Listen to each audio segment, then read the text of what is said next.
जय भीम साथियों। Equality and justice YouTube channel Patiala की ओर से इंजीनियर हरदीप सिंह चुंबर आपके साथ बाबा साहेब डॉक्टर भीमराव अंबेडकर जी का एक और भाषण साझा करने वाले हैं। इस भाषण का शीर्षक है सिर पर कफन बांधकर हम युद्ध भूमि में उतरे हैं। यह भाषण 9 फरवरी और 2 मार्च 1946 जनता अखबार में छपा था। इस लेख का दूसरा भाग लेकर हम आपके सामने आए हैं। भाषण को जारी रखते हुए बाबा साहेब आगे कहते हैं, पिछले 20 सालों में मैं आपको अपने उद्देश्य को साध्य करने के मार्ग के बारे में बताता रहा हूं। मुझे यकीन है कि उसी उद्देश्य की पूर्ति के लिए आप पूरी तरह संगठित हुए हैं। आज मैं पिछला पाठ बिना दोहराए आने वाली 11 तारीख को हमारा क्या कर्तव्य होगा इस विषय को केंद्रित कर बोलने वाला हूं। पिछले चुनावों के समय प्रतिपक्ष से हमारा आमने सामने सामना नहीं हुआ था। जितने हम आज संगठित हैं उतने तब हम संगठित भी नहीं थे, लेकिन आज हमारी शक्ति बहुत बढ़ गई है। यह देखकर दुश्मन के होश उड़ने लगे हैं। हाल ही में मुंबई में हुए हमारे प्राथमिक चुनावों के दौरान कांग्रेस के लोगों ने अपने वीर चोखाजी गांगुर्डे की हत्या की। मुझे पता चला है कि शहीद चोखाजी गांगुर्डे के शरीर पर दुश्मन द्वारा धारदार हथियारों से किए गए जख्मों के 21 निशान थे। इसी शहीद की शवयात्रा में शामिल हुई भारी भीड़ पर पुलिस ने लाठियां चलाईं और उसमें हमारा दूसरा वीर रामचंद्र कांबले शहीद हुआ। कईयों को गंभीर चोटें आई। नागपुर में हमारे गजभिये और वासनिक इन 2 वीरों की बलि चढ़ी। कुछ दिन पूर्व सातारा में भी हमारी सभा पर कांग्रेस के लोगों ने पत्थर फेंके। सौभाग्य से हमारे लोग घायल नहीं हुए और उनके लोग लहूलुहान हुए। पिछले चुनावों के समय कांग्रेस ने कोई बखेड़ा खड़ा नहीं किया। खुले आम हमसे टक्कर लेने का साहस उसने उस वक्त नहीं दिखाया। फिर ऐसा क्या हुआ कि कांग्रेस आज ही हमसे लड़ रही है? हम इस बात को अच्छी तरह जान लें। हम राजनीति के मैदान में उतरे हैं इसलिए, या हम चुनाव लड़ रहे हैं इसलिए कांग्रेस का हम स्वाभिमानी अस्पृश्यों पर गुस्सा है, ऐसी बात नहीं।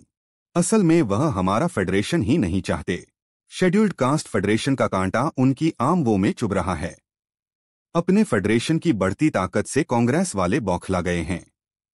कांग्रेस को लगता है कि अस्पृश्य लोग और मुसलमान अलग अलग रहकर ही चुनाव लड़े, उनका समाज बिखरा रहे तो बेहतर है।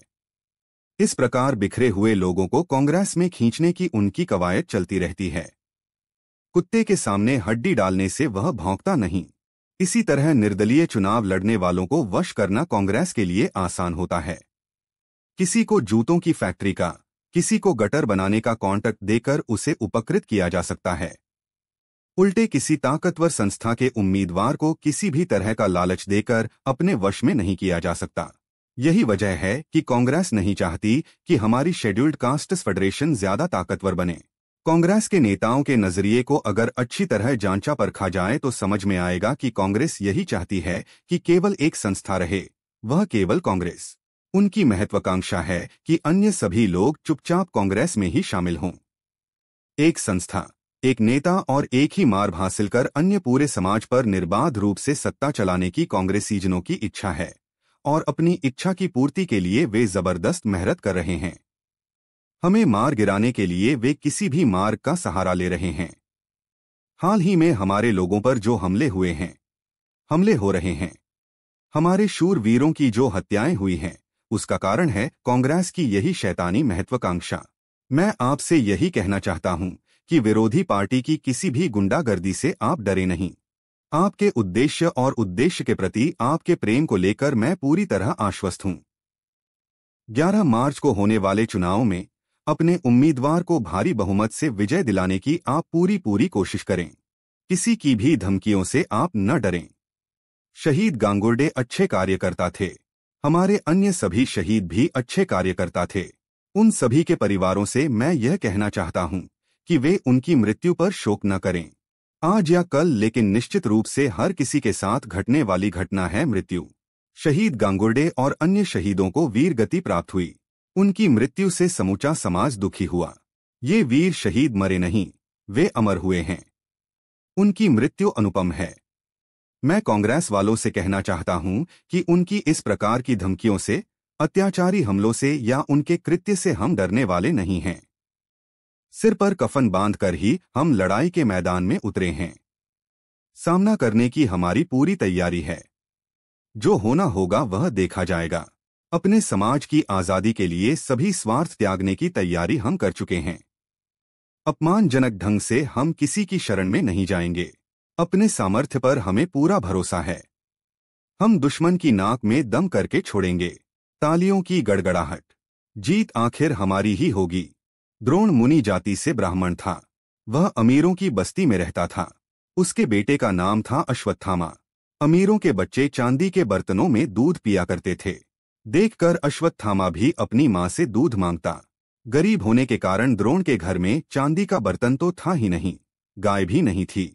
बच्चे को बहलाने के लिए माँ पानी में आटा मिलाकर मिट्टी के बर्तन में भरकर अश्वत्थामा को देती और बाकी बच्चों के साथ वही दूध पीकर अश्वत्थामा संतोष कर लेता। एक दिन द्रोण ने यह देखा, अपना बेटा मिट्टी के बर्तन में आटा पानी मिलाकर बनाया दूध बाकी बच्चों के साथ बैठकर पीता है। यह देखकर द्रोण को बहुत दुख हुआ। उसके मन में आया, मेरे जिंदा रहने का मतलब ही क्या हुआ? कहीं से मुझे एक गाय हासिल करनी होगी। उसे लगा द्रुपद राजा अपना गुरुबंधु है। उसके पास जाकर उसे अपने गुरुबंधु होने की याद दिलाने से गाय मिल सकती है। इसी आशा से वह द्रुपद राजा की नगरी पहुंचा। राजमहल के द्वार के पास जाते ही द्वारपाल ने उससे पूछा कि तू कौन? द्रोण ने कहा कि वह राजा का गुरुबंधु है। चीथड़े पहना हुआ आदमी राजा का गुरुबंधु कैसे हो सकता है? यह सोचकर द्वारपाल जोर जोर से हंसने लगे। द्रोण का मजाक उड़ाने लगे। आखिर किसी सयाने आदमी ने दरबार में राजा को खबर भेजी कि आपका कोई गुरुबंधु द्वार पर खड़ा है और आपसे मिलना चाहता है। गुरुबंधु होने की याद दिलाने के लिए द्रोण ने राजा को कुछ बातें बताई और गाय देने की गुजारिश की। यह दरिद्र व्यक्ति भरे दरबार में अपने से रिश्ता बताकर अपनी श्रेष्ठता में कलंक लगा रहा है सोचकर द्रुपद को बड़ा गुस्सा आया और उसने अपने सेवकों से धक्के मारकर द्रोण को दरबार से निकाल दिया। बाहर निकलते हुए द्रोण ने पीछे मुड़कर राजा से कहा, राजा, अगर तू गाय देना नहीं चाहता था तो मुझे बता देता, लेकिन मुझे वैसा बताने के बजाय भरे दरबार में तूने मेरा अपमान किया। प्रतिज्ञा करता हूँ कि मैं इस अपमान का बदला लूंगा। अपने शिष्यों के जरिए तुम्हारे हाथ पैर बंधवाकर अपने पैरों पर लोट लगवाऊंगा, तभी अपना नाम द्रोणाचार्य बताऊंगा। इतना कहकर द्रोण वहां से निकल गया। इसके साथ ही बाबा साहेब का भाषण, जो लंबा होने के कारण हमने इसे 3 भागों में बांटा था, आज हमने दूसरा भाग खत्म किया है। बाबा साहेब ने कहा था, अगर यह हमारा कारवां आगे ना ले जा सके तो पीछे मत मुड़ने देना। बाबा साहेब का कारवां उनके जाने के बाद पीछे मुड़ता आ रहा है। साबह कांशीराम जी ने कुछ हद तक एक को संभाला है। सारे जीवन भर की बाबा साहेब की मेहनत और उसके बाद सारे ही जीवन की साहेब कांशीराम जी की मेहनत के बाद बहुजन समाज का संघर्ष कुछ रास्ते पर आया है। बाबा साहेब ने कहा था, कारवां पीछे मत मुड़ने देना। उनके कहने का मतलब था, अनुसूचित वर्ग फिर से गुलामी के ओर जा सकता है। आप अपने बच्चों को गुलाम की ओर मत जाने देना। अब यह हमारी जिम्मेवारी बनती है और देखना है आगे क्या करना है। आप बाबा साहेब के भाषणों पर बनी equality and justice YouTube channel की हर वीडियो देखते रहें। बाबा साहेब के जीवन संघर्ष की कमाई से अछूतता से छुटकारा पाने वाले और उनकी बदौलत विकास के मार्ग खुलने से विकसित हुए लोग अब बाबा साहेब के भाषणों का लाइक, शेयर और सब्सक्राइब नहीं करेंगे तो ऐर कौन करेगा। केवल भाषण को सुन लेना और बिना को एक्शन और रिएक्शन करे आगे बढ़ जाना बाबा साहेब के कारवां को आगे बढ़ाने की कोशिश करने वालों के लिए अच्छा संकेत नहीं हो सकता। इसलिए हम आपसे विनती करते हैं, आप बाबा साहेब के भाषणों को लाइक, शेयर और सब्सक्राइब जरूर करें। अगर अच्छे ना भी लगते हों तो फिर भी आप कमेंट कर सकते हैं। तो अब मैं इंजीनियर हरदीप सिंह चुबम्र आपसे इजाजत चाहता हूं। आप सहयोग करते रहें।